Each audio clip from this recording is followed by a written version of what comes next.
French. I know I don't sound very French, but I am. And I'm called Benoit Felten, but you can call me Ben, a lot easier in English. This is my first role-playing game, originally published in French, now working with the Merry Mushman to make it available to the broader world. And yeah, I've written a few things for various games here and there, but this is really my first big project. I have been role-playing since 1981 or something, but you know, that's not really a credential. So yeah.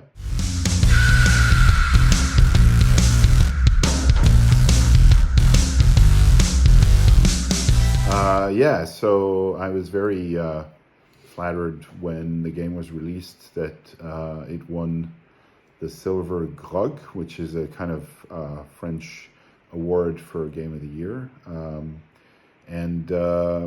Yeah, it got a really good reception in the French market. I think people like the fact that it's got all the tropes that we associate with fantasy and the oldest role-playing game, but it also gives it a new twist.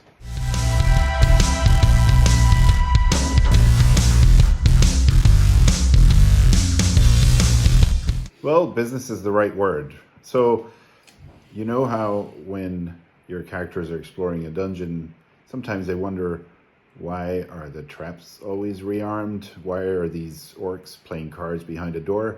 None of this really makes sense. Well, actually it does, because the dungeon is a business and they're waiting for the adventurers, the clients, to kill them and loot them. And guess who you're working for in Dungeon Inc? You're working for Dungeon Inc. So you are on the other side of that equation.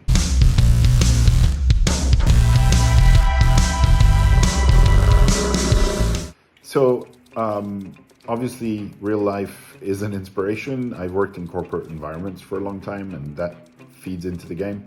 But from a fictional standpoint, I think the first and biggest inspiration is Dungeon Keeper, the video game from the 90s, which I used to love playing. And also, as I was playing it, I kept thinking, wouldn't it be cool if we could do this around a table with some dice? And so ultimately I worked on making that happen.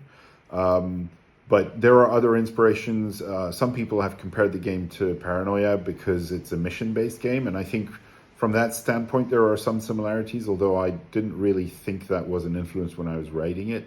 And then, you know, various works of fiction, Monsters Inc., which also inspired the title for the game. Also, The Office, UK rather than US, but, you know, you get it where you want. You know, all of this kind of feeds into it, even though, you know, at heart, I guess, you know, this is a dungeon verse type game. So, you know, all of the familiar tropes are going to be there. It's just that they're being cooked with a slightly different set of ingredients.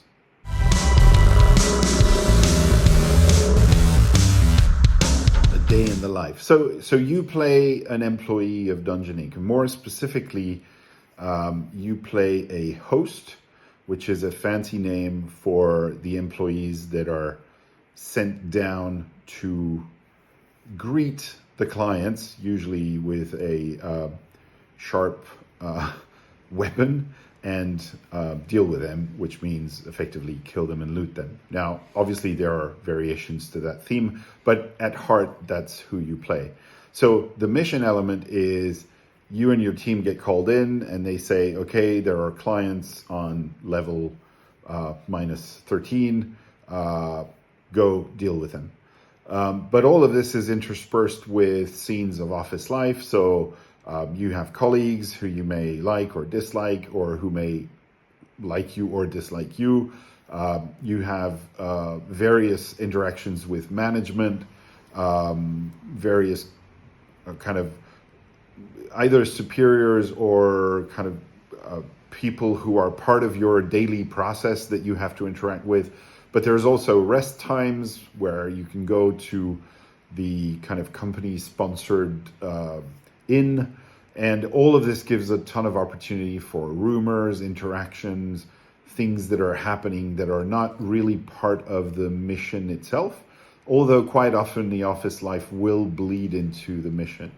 So it's a balance between these two. I mean, obviously, most of the time around the table is still spent on the mission itself, so the kind of reverse dungeon part of it, but the office life is never far behind.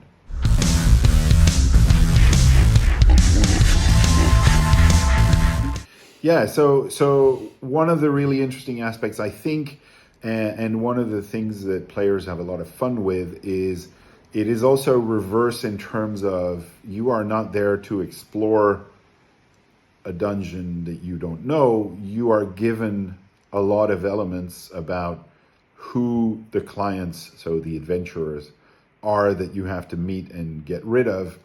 Which area are they in? Here's the map, etc. Now, because this is a corporate entity, not everything works as it should. So the map might not always be as accurate as you would like it. Maybe it hasn't been surveyed for a while and it turns out that there's a family of trolls that have settled there that no one knows about. So you will still get surprises, but you do have, in theory, a lot more information than your opponents about what's going on.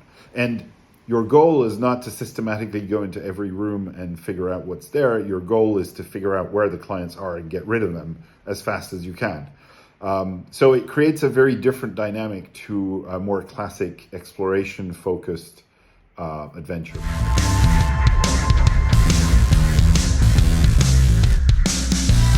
No, actually, it was a big concern of mine that it would be perceived that way. I mean, I can't control how people play it, but I think the fun in it and the laughter actually comes from taking it very much first degree. So you are the employee of the company.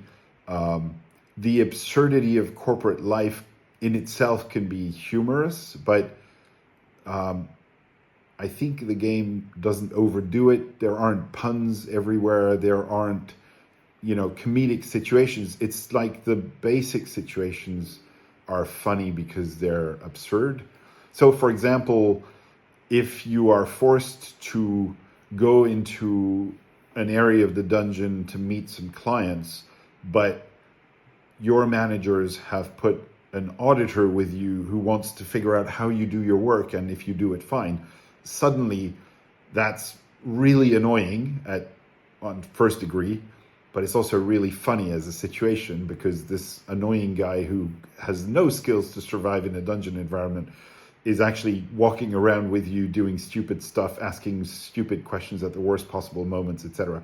So it's about, laughing around this inside the game rather than making jokes, or references outside the game. Yeah. Yeah. So, I mean, there isn't a game world in the sense of, a huge geography, etc. But the dungeon itself is very much fleshed out. Not only do you get to understand its organization, so, which are the different departments of the company, who runs them, the internal office politics, etc. But also, what does the layout look like? Where are the client areas? Where are the corporate parts of the company that you need to protect so that clients don't discover that Dungeon Inc. exists? Because, of course, that's the big thing, right? Is if people know it's fake, they won't come anymore. So you need to protect the secret of the existence of Dungeon Inc. even as you do your missions. And so, all of these elements are described in the game in a very hopefully easy to use way so that you can very quickly grasp how it plays out and just riff on that to come up with your own story arcs and your own adventures, etc., or use the ones that will provide.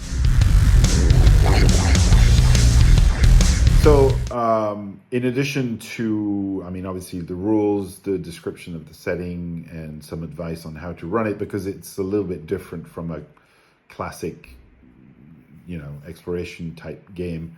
You get, I think we're somewhere between 5 and 7 adventurers missions.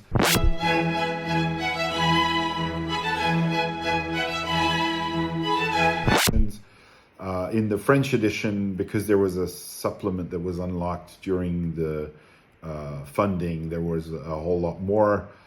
So we've actually got a lot of available material for future releases if we need to do that, or if we want to do that, or if you want us to do that. But yeah, in the basic game, you'll get something like 7 missions. So that's already quite a lot of stuff you can play around with.